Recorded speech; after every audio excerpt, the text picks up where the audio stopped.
Chapter 44। इस बार dean उसे बहुत ही पोलाइट होकर बात कर रहा था, जिसे देखकर सिया ने अपनी आंखें छोटी कर ली और कन्फ्यूजन में देखने लगी। उसे शक था इसके पीछे जरूर किसी का हाथ है। उसने डीन और बाकी सबको देखकर पूछा, आप श्योर तो है ना कि सब कुछ क्लियर हो चुका है और अब आगे से मुझे परेशान नहीं किया जाएगा?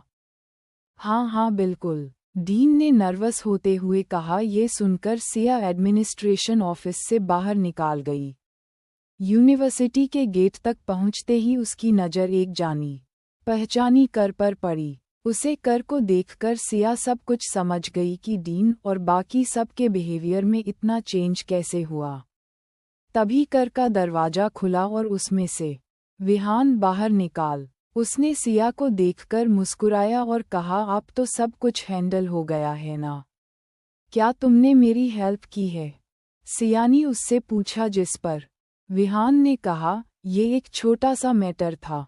अगर मुझे मुंबई से बाहर न जाना होता तो ये कब का हैंडल हो चुका होता। केवल मल्होत्रा परिवार बैठकर तुम्हें बेहद होता हुआ देख सकता है, मैं नहीं। चलो छोड़ा, जैसी भी है वह तुम्हारी फैमिली है। ये सुनकर सिया की आंखें फिर एक बार छोटी हो गई। उसने बहन को देखा और कहा, मुझे फेवर्स लेना पसंद नहीं है। कैसा रहेगा अगर मैं तुम्हें रिपे कर दूं तो? हाँ, नहीं, इसकी कोई जरूरत नहीं है। उसने सिया को देखा और एग्रेसिव होकर कहा, मानता हूँ मैं थोड़ा प्ले बॉय टाइप हूँ, लेकिन जब मैं किसी की केयर करता हूँ तो ये भी ध्यान रखता हूँ कि कोई उसकी बुली ना करें। चलो, मैंने तुम्हारी सक्सेस को सेलिब्रेट करने के लिए एक सरप्राइज प्रिपेयर किया है। उम्मीद है तुम्हें पसंद आएगा। क्या कहती हो इस बारे में? चलना चाहोगी मेरे साथ? यह सुनकर सिया ने उसे मना नहीं किया और कहा, बिल्कुल। वो विहान के ट्रे कलर्स देखना चाहती थी। वह सभी लोगों के लिए जस्टिस लेना चाहती थी जिन लोगों की मौत विहान के कारण हुई है, जैसे कि गीतिका। उसे मल्होत्रा और सिंह परिवार के मैरिज डील से कोई फर्क नहीं पड़ता था। नहीं, उसे इस बात से फर्क पड़ता था कि बदले में मल्होत्रा परिवार को क्या मिल रहा है। वह पहले से ही तैयारी करके आई थी। उसने अपने गले में पहले नेकलेस को छुआ और धीमे धीमे अपनी उंगलियां उसके पेंडेंट पर चलने लगी। उसे पेंडेंट के अंदर एक छोटा सा कैमरा लगा हुआ था, जिस पर सिया ने एक बहुत बड़ा अमाउंट खर्च किया था। विहान को उस पर बिल्कुल भी शक नहीं हुआ। हालांकि सिया सब कुछ फेस करने के लिए तैयार थी, लेकिन कुछ था जिसे सही नहीं लग रहा था। शौर्य और विहान दोनों काम करते थे। शौर्य के पास विहान के सारे सीक्रेट्स थे जो शायद विहान को पता भी नहीं थे। शौर्य सन की आदमी थी। उसे किसी काम को करने के लिए कोई रीज़न की जरूरत नहीं होती थी। वो इम्पल्सिव होकर उस काम को कर देता था। जल्द ही कर अपने स्टॉप पर पहुंच गई। जैसे ही सिया ने कर से बाहर देखा तो उसकी आंखें ठंडी हो गई। विहान उसे एक प्राइवेट क्लब में लेकर आया था। सिया ने उसे पूछा, ये क्या है?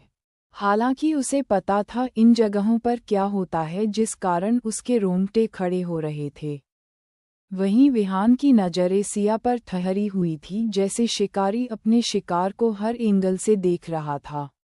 वो उससे खेलना चाहता था, पर बही के लिए उसने खुद पर कंट्रोल किया और कहा, जब तुम अंदर जाओगी तो तुम्हें पता चल जाएगा। मैंने बहुत लंबा वक्त लगाया है इस सरप्राइज को प्रिपेयर करने के लिए। आई होप तुम्हें पसंद आएगा। जिस पर सीएफ से मुस्कुराते हुए देखा और कर से बाहर निकलकर अंदर की ओर जाने लगी। उसके चेहरे पर कोई हेसिटेशन नहीं थी। वहीं विहान उसके चेहरे को भांपते हुए इस अंदर लेकर जाने लगा। जैसे ही विहान ने उसे प्राइवेट क्लब में एक प्राइवेट रूम का दरवाजा खुला, सिया की सांसें टेंशन के कारण बढ़ने लगी, लेकिन ये उसने अपने चेहरे पर नहीं आने दिया। विहान ने अपना सूट निकालकर एक साइड रख दिया, जिसे देखकर सिया की सांस और भी ज्यादा तेज होने लगी। लेकिन विहान ने उसकी ओर ना देखकर सीधा खिड़की की ओर से इशारा किया। सी अपनी जगह से खड़ी हुई, उसने आईब्रो उठाकर देखा और लापरवाही से कहा, चलो देखते हैं किस तरह का गेम खेलना चाहते हो। तभी विहान ने एक बटन प्रेस किया जिससे खिड़की के पर्दे धीरे धीरे खुलने लगे। सिया ने एक नज़र बाहर देखा और उसकी आंखें बाहर चल रहे सीन पर जाकर लॉक हो गई, जिस कारण उसके चेहरे के एक्सप्रेशन हार्ड हो गए। ये क्या है? सिया ने मुंह बनाते हुए कहा। विहान ने उसे देखा और हंसते हुए कहा, बेबी अभी तो शो स्टार्ट हुआ है। जैसे ही विहान ने ये कहा तभी मेटल चैन खानखाने की आवाज़ आने लगी और धीरे धीरे एक केस का दरवाज़ा ओपन हुआ जिसमें एक आदमी को डाला गया। उस केज में एक ट्रेन्स डॉग था। जैसे ही उस आदमी को केज में डाला गया, उसने सामने एक वुल्फ डॉग को देखा तो वो अपनी जान बचाने के लिए दरवाज़ा पीटने लगा, लेकिन दरवाज़ा बंद होने के कारण वह भाग नहीं सका। अब उसके पास उसे कैसे के अंदर गोल गोल चक्कर लगाने के अलावा कोई रास्ता नहीं था, और वो डॉग तीखे दांतों के साथ ललचाई नज़र से उस आदमी को देख रहा था। ये देख सिया ने अपने दंत भींच लिए। आओ बैठो और शो एंजॉय करो। विहान ने एक वाइन का ग्लास सिया को पास करते हुए कहा और कहा, डू यू लाइक इट? उसकी आवाज़ सुनकर सिया एक पल की यह तो भूल गई वो कहाँ है और अपनी जेल में सही हुई यातनाओं को याद करने लगी। उसने देखा था जैसे लोग इंसानों को एकमात्र टॉय समझकर उसे खेलते हैं और जब मन भर जाता है तो फेंक देते हैं। उसने ठंडी हंसते हुए विहान को देखा और कहा, तुम्हें लगता है यह एंजॉय करने लायक है? विहान ये सुनकर शॉक हो गया और वो सिया को देखने लगा। उसने सिया की आंखों को देखा जो खून जैसे लाल दिखाई दे रही थी। उसकी आंखों में डिसपॉइंटमेंट दिख रहा था। जैसे ही वह कुछ कहने वाला था, सिया ने कहा, ज़रा बताओ एक्साइटेड होने वाली क्या बात है? कितना बोरिंग गेम है, बंद करो इसे। ये सुनकर विहान की आंखें चमक उठी। वह खुद से बोला, मैं जानता था सिया मेरे जैसी है। उसका और मेरा टेस्ट बिल्कुल एक जैसा है। वह हंसते हुए बोला, मुझे नहीं पता था कि तुम्हें ये पसंद नहीं आएगा, इसलिए अगली बार तुम्हारे लिए कुछ थ्रिल प्लान करूँगा। पर मुझ पर विश्वास करो, यह एक बहुत अच्छा शो है, एक बार देखो तो सही। जैसे ही विहान ने ये कहा, सिया ने देखा ने उसे आदमी को जमीन पर पटक दिया है और उस पर अपने नुकीले दांतों से बीते कर रहा है। खिड़की का ग्लास साउंड प्रूफ नहीं था। उसे आदमी की हर एक चीज़ कमरे में गूंज रही थी। सिया ने ये देख आंखें बंद कर ली और खुद से कहा, कैसे मॉन्स्टर है ये लोग, अपने एंजॉयमेंट के लिए किसी की जान भी ले सकते हैं। तभी विहान ने कहा, हाँ मज़ा आ रहा है न इसमें? डोंट वरी, दोनों को पता है वह क्या कर रहे हैं। दोनों में से कोई नहीं मरेगा। ये सिर्फ एक इंटरटेनमेंट है। अच्छा, कौन है ये आदमी? सिया ने खींच में फांसी हुई आदमी की ओर इशारा करते हुए कहा, क्योंकि जितना वो उसे देख रही थी उतना ही उस केज में वो खुद को इमेजिन कर रही थी, क्योंकि एक ऐसी ही जेल में 3 साल तक वह भी कैद रही थी, जहां पर वह कई बार मौत की दहलीज तक पहुंच गई थी। ओबियसली कोई जिसे पैसे की जरूरत होगी, विहान ने कहा, और धीमे धीमे अपनी ड्रिंक कैसे लेने लगा। एक राउंड की 30,000 रुपये मिलते हैं। बहुत सारे लोग हैं इस दुनिया में जिन्हें पैसे की जरूरत है। सियानी जैसे ही यह सुनो उसके दिल में दर्द सा उठा।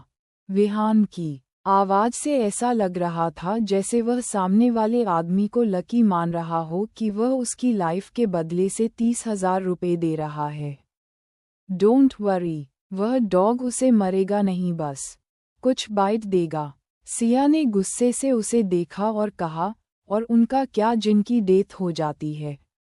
उन्हें कितना देते हो? विहान ने सिया को नोटिस नहीं किया, क्योंकि उसकी आंखें तो सामने चल रही शो पर टिकी हुई थी। उसने लापरवाही से कहा, ऑलमोस्ट 1.5 लाख रुपए। और बाकी उनकी फीट पर डिपेंड करता है कि वह किस तरह गेम खेलते हैं। सिया हंसने लगी क्योंकि इस समय उसे बहुत गुस्सा आ रहा था।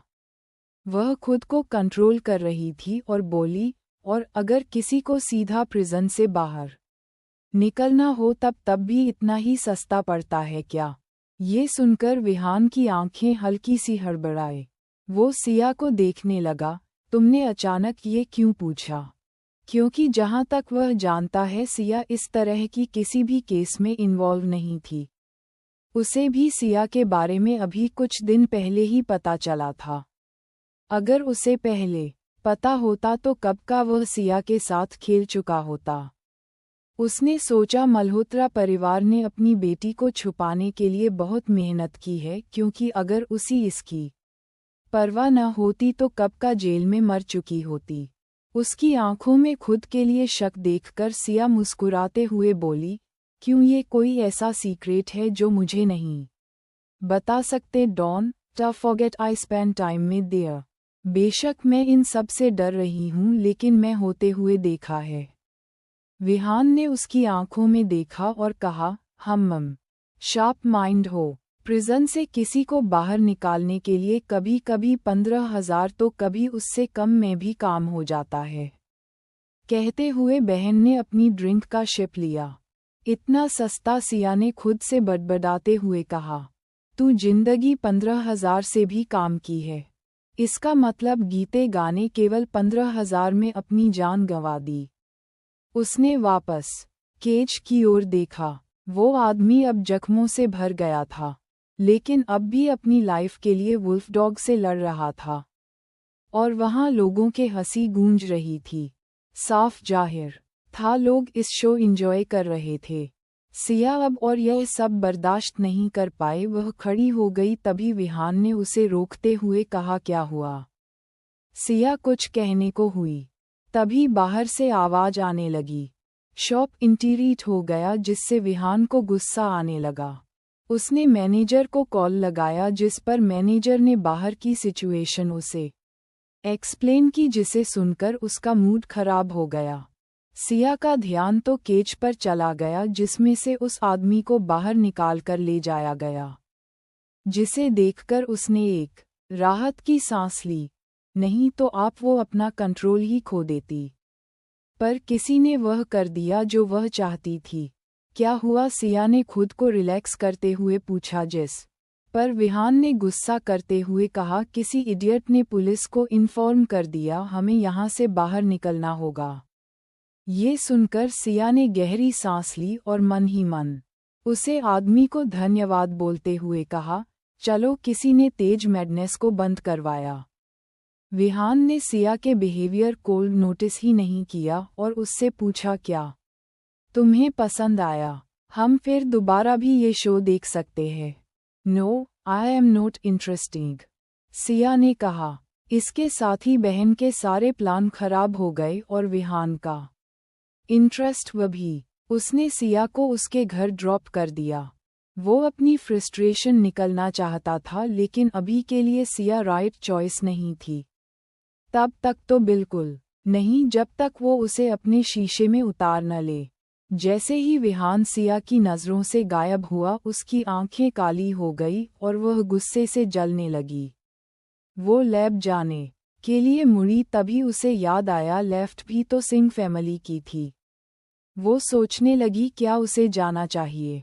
अभी वह ये सोच ही रही थी, तभी वहां एक कार आकर रुकी, जिसमें राघव बैठा हुआ था।